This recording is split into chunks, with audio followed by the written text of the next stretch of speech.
सो UGC NET examination most important topic कह लो, या कह लो कि हर बार इस क्वेश्चन ने आना ही आना है पेपर में, ठीक है। That is creative Commons. कभी सीक्वेंस आएगा, कभी आपके पास सिंबल्स आएंगे, कभी आपके पास लाइसेंस के नेम आएंगे, but this video specially for few students जिन्होंने मुझे बहुत बार मैसेज करा है फॉर क्रिएटिव कॉमन्स, ठीक है। अब क्रिएटिव कॉमन्स क्या होता है? Like I always say you, creative common agency का नाम है जिसको आप नॉन प्रॉफिट ऑर्गेनाइजेशन बोलते हो, ठीक है। Creative Commons is not the name of the licence, it's the name of the organisation जो आपको लाइसेंस प्रोवाइड करता है। और आपको लाइसेंस क्यों चाहिए? चोर चोरी ना कर पाए, इसलिए आपको लाइसेंस चाहिए। देखो, आप अपना घर खुला छोड़ के नहीं जाते हो, आप हमेशा घर को लॉक करके जाते हो। ऐसे ही अगर आप कोई भी पीपीटी बना रहे हो, कोई भी रिसर्च पेपर लिख रहे हो, आप ये तो नहीं चाहोगे ना कि आपके नाम पर उस मटेरियल को कोई और बेचे या कोई और यूज करे। So creative Commons is a way where you know they provide you with the licence. It's not a way, it's a company जो आपको लाइसेंस देती है, नॉन प्रॉफिट ऑर्गेनाइजेशन, जिन लाइसेंसेस से आप अपने मटेरियल को प्रोटेक्ट करते हो, लॉक कर देते हो। सो आपकी परमिशन के बिना कोई इसको यूज नहीं कर सकता है। अब ठीक है, इसमें पहला जो क्रिएटिव कॉमन का सिंबल आता है वो है एट्रीब्यूशन, जिसको आप बी वाई बोलते हो। B Y means attribution. आप जिसका भी काम कॉपी पेस्ट कर रहे हो, आपको उसको क्रेडिट देना है।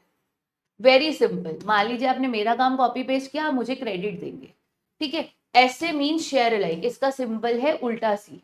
दैट मीन्स आपको कुछ नहीं करना है, आप मेरा काम यूज कर रहे हो, आपको वही लाइसेंस यूज करना है जो हिना मैम ने यूज किया था, same to same licence use करना है, ठीक है। ND means non derivative. आप मेरा काम कॉपी पेस्ट कर रहे हो, आप मेरे काम में कोई चेंजेस नहीं कर सकते, मेरे काम को एज इट इज यूज करोगे आप, ठीक है। और एनसी मीन्स, देख रहे हो डॉलर के साइन पर क्रॉस, यानी आप मेरे काम को बेचकर पैसा नहीं कमा सकते। आप मेरा काम यूज करो बट आप उससे पैसा अर्न बिल्कुल भी नहीं कर सकते, ठीक है। अब ये चारों सिंबल्स जिसको याद है वो सब कुछ कर सकता है। ये चार सिंबल्स है, B Y attribution, S A share like, N C non commercial और N D non derivative. Clear? अब इन चारों सिंबल्स को यूज करके बनते हैं आपके लाइसेंसेस, ठीक है। बट उससे पहले एक और आता है, वो है पब्लिक डोमेन डेडिकेशन टूल, जिसको आप CC0 बोलते हो। CC0 पब्लिक डेडिकेशन टूल, मस्त यार, जो मर्जी करो मेरे कंटेंट से। एक तरह से ये ओपन एजुकेशनल रिसोर्स हो गया भाई, आप इसको यूज करो, बेचो, इसमें पैसा कमाओ, इसमें चेंजेस करो, मेरे को कोई दिक्कत नहीं है। तो ये तो मस्त है, सबसे ज्यादा फ्लेक्सिबल है। Do what ever you want to do with my material, मेरे को कुछ फर्क नहीं पड़ता यार, कुछ भी कर मेरे मटीरियल से। So CC0 is public dedication, public domain dedication tool. Do what ever you want to do, I want nothing from you. खुला है मेरा मटीरियल, जो मर्जी यूज करो, डोनेटेड एज CC0, ठीक है। तो ये आपका जितने भी लाइसेंस, अगर आप उनको एक बार अप्लाई करते हो, आप उसको एकदम रिवोक नहीं कर सकते हो, ठीक है। अब इनको यूज करके आपके ये 6 लाइसेंसेस बनते हैं। So once you use all the symbols, you have 6 different licences. पहला लाइसेंस है CCBY। अभी तक मैंने आपको सिंबल्स पढ़ाए हैं, क्लियर स्टूडेंट्स? अभी तक मैंने आपको सिर्फ सिंबल्स पढ़ाया है, अब लाइसेंस है। पहला लाइसेंस है CCBY, ठीक है। सीसी सब में कॉमन रहेगा क्योंकि सीसी कंपनी का नाम है, अमूल का बटर, अमूल की दही, अमूल का दूध, ठीक है। Just like that CC is the name of the organisation. CCBY means इस लाइसेंस में आपको सिर्फ क्रेडिट देना है, दैट इज इट, ठीक है। CCBY SA का मतलब है इस लाइसेंस में आपको क्रेडिट भी देना है, BY का मतलब क्रेडिट, और आपको सेम लाइसेंस यूज करना है जो हिना मैम ने यूज किया था, ठीक है। देन आता है CCBY-ND। BY का मतलब क्रेडिट देना है, एट्रीब्यूशन। ND का मतलब non derivative, no change in work. आप मेरे काम में कोई चेंज भी नहीं कर सकते और आपको क्रेडिट भी देना है, ठीक है। फिर आता है CCBY-NC, आपको क्रेडिट भी देना है और आप मेरे काम को बेचकर पैसा भी नहीं कमा सकते। आपको मुझे क्रेडिट भी देना और मेरे काम को बेचकर पैसा भी नहीं कमाओ, ठीक है। फिर आता है CCBY-NC-SA। BY मीन्स क्रेडिट भी दो, ठीक है, और आप मेरे काम को नो मनी, पैसा भी नहीं कमा सकते, और सेम लाइसेंस भी यूज करना है। आप देख रहे हो यहाँ पर 3 सिंबल्स आ गए, BY-NC-SA। अब ये वाला लाइसेंस देखो, CCBY क्रेडिट भी दो, प्लस NC नो मनी, ठीक है, plus ND no change in work. आप मेरे काम को क्रेडिट भी दोगे मुझे, उससे पैसा भी नहीं कमाओगे और उसमें कोई चेंजेस भी नहीं करोगे, अरे तो भाई मेरा काम ले ही क्यों रहे हो। तो अगर क्वेश्चन आपसे पूछता है सबसे ज्यादा फ्लेक्सिबल लाइसेंस कौन सा है, CCBY, भाई सिर्फ और सिर्फ आपको वहां पर क्रेडिट देना है, do what ever you want to do with my material. और अगर क्वेश्चन आपको पूछता है सबसे ज्यादा हार्ड लाइसेंस कौन सा है, सबसे ज्यादा जकड़ा हुआ, रिस्ट्रिक्टेड, आप कुछ नहीं कर पा रहे हो, फंसा हुआ महसूस कर रहे हो, CCBY NCND, क्योंकि यहां पर ना ही आप चेंजेस कर सकते हो ना ही बेच सकते, और यही सीक्वेंस आपने फॉलो करना है फॉर द फ्लेक्सिबिलिटी। जैसे जैसे आप नीचे आओगे आपकी जो फ्लेक्सिबिलिटी है वो कम होती जाएगी। सबसे ज्यादा फ्लेक्सिबल CCBY, उसके बाद CCBY SA, BYND, BYNC, BYNC SA and BYNC-ND। तो देख रहे हो यहाँ दो दो लाइसेंस, दो दो सिंबल्स हैं, इन दोनों के अंदर यू हैव थ्री सिंबल्स। तो याद रखना CCBY SA NC फिर भी ठीक है, लेकिन NCND वाला सबसे ज्यादा स्ट्रिक्ट लाइसेंस होता है। अब अगर पेपर में आपको सीक्वेंस में लगाना आएगा, एज इट इज सीक्वेंस जाएगा।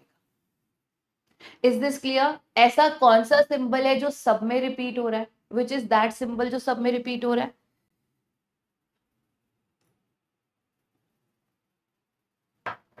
तो CCBY वो सिंबल है जो सब में रिपीट होगा, BY सब में रिपीट होगा, CC is the name of the organisation, credit आपको हर केस में देना है, तो सब में कॉमन है। ठीक है, अगर मान लीजिए क्वेश्चन में CC0 भी दे रखा है तो सबसे पहले उसको लगा देना, क्योंकि CC0 में आपको क्रेडिट भी नहीं देना। तो याद रखना सबसे ज्यादा फ्लेक्सिबल CC0 है, उसके उसके बाद आएगा आपका CCBY and then so on. ठीक है, क्योंकि CCBY में तो आपको क्रेडिट देना है ना, CC0 में तो वो भी ऐसी मैंडेशन नहीं है। Clear? So that was all for your creative Commons. I hope अब आपको क्रिएटिव कॉमन्स में बिल्कुल डर नहीं लगेगा, इतना सिंपल था, ऐसे ही डर रहे थे CC को, CCBY ये वो फलान ढिमकान। So creative Commons is the most scoring and most easiest topic. ठीक है, अब अगर मैं बात करूं प्लगैरिज्म की, अब देखो अगर हम किसी का कॉपी पेस्ट मारेंगे तो पकड़े जाएंगे। अब जब भी आप कॉपी पेस्ट मारोगे और आप पकड़े जाओगे, ठीक है, once you copy paste you will get caught hold, तो उसको बोलते हैं प्लगैरिज्म। प्लगैरिज्म मींस इसने चीटिंग किया है, ये चीटर कॉक है। So once you steal and pass off somebody's else ideas by saying ये मेरा आइडिया है, किसी और के आइडिया को अपना आइडिया कहना, is called as your plagiarism which is illegal. अब इंटेंशनल प्लगैरिज्म होता है जानबूझकर किसी का काम चोरी कर लिया। ठीक है, अनइंटेंशनल मींस जैसे आपने किसी का ओपन एजुकेशनल रिसोर्स से कॉपी किया, आपने इग्नू से कॉपी किया, इग्नू वाले तो कहते हैं आप हमारा मटेरियल कॉपी पेस्ट कर सकते हो, और आपने भी सही डिसीजन लिया इग्नू का कॉपी पेस्ट करके, बट आपके जैसे बहुत सारे लोगों ने इग्नू से कॉपी पेस्ट किया। दिमाग लगा रहे हो? आपने भी इग्नू से कॉपी पेस्ट किया, सुरभि ने भी इग्नू से कॉपी पेस्ट किया, अमीना ने भी कॉपी पेस्ट किया। अब हो क्या रहा है, सारे के सारे इग्नू से कॉपी पेस्ट कर रहे हो। तो भाई कंप्यूटर को कैसे पता लगेगा कि आपने इग्नू से कॉपी पेस्ट किया है या आपने एक दूसरे की कॉपी से कॉपी पेस्ट की है? इसको कहते हैं अनइंटेंशनल। आप तो चल रहे थे, सही कर रहे थे, लेकिन सभी वही कर रहे थे। ठीक है, देन सेल्फ प्लगैरिज्म मींस जैसे मेरी बुक है, मैंने यूजीसी नेट एजुकेशन पे बुक लिखा है और मैं अपनी ही बुक से कुछ कॉपी पेस्ट कर रही हूँ, तो that is called as self plagiarism. And accidental means आपने ना साइटेशंस करेक्टली नहीं दिया, आपने साइटेशंस लिखने में गलती कर दी, so that is called as आपका प्लगैरिज्म। और प्लगैरिज्म हटाने का तरीका है आप समराइज कर दो, आप चीजों का सारांश उसको अपने शब्दों में समराइज करो, उससे प्लगैरिज्म हटता है। ठीक है, आप कोटेशन मार्क्स लगाओ, अगर आपने लाइक कोठारी कमीशन की कोई कोट कॉपी पेस्ट करी है, NEP 20 की कोई कॉपी पेस्ट करी है, कोटेशन मार्क्स लगा दो ऐसे, तो एग्जामिनर समझ जाएगा, कंप्यूटर समझ जाएगा कि भाई इसने कोई कोट को कॉपी पेस्ट किया, इसको मुझे काउंट नहीं करना है। ये नहीं आपने पूरे डॉक्यूमेंट में कोटेशन मार्क्स लगा दिए। ठीक है, एंड देन पैराफ्रेजिंग। पैराफ्रेजिंग का मतलब होता है 3-4 शब्द जो एक साथ है ना उनको अंदर बदलाव कर दो।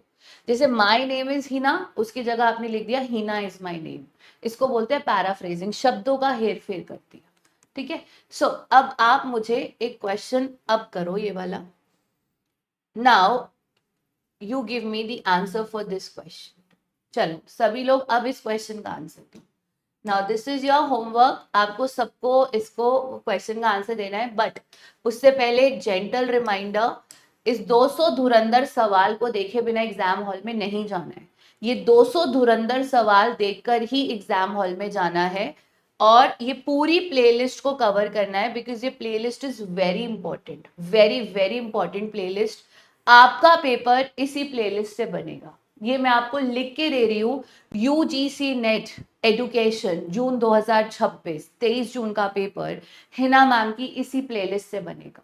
खास तौर पे ये ऊपर के 5 सेशन से, ये महा मैराथन, 100 क्वेश्चंस, ताबड़तोड़ रिविजन, इंपॉर्टेंट क्वेश्चंस, 200 धुरंधर सवाल, 240 नंबर वाली क्लास और कंप्लीट एजुकेशन, जो ऊपर के 5-6 सेशंस है, 23 जून का पेपर यहीं से बनेगा, लिखवा लो मुझसे। तो इनमें से एक भी सेशन को मिस नहीं करना है।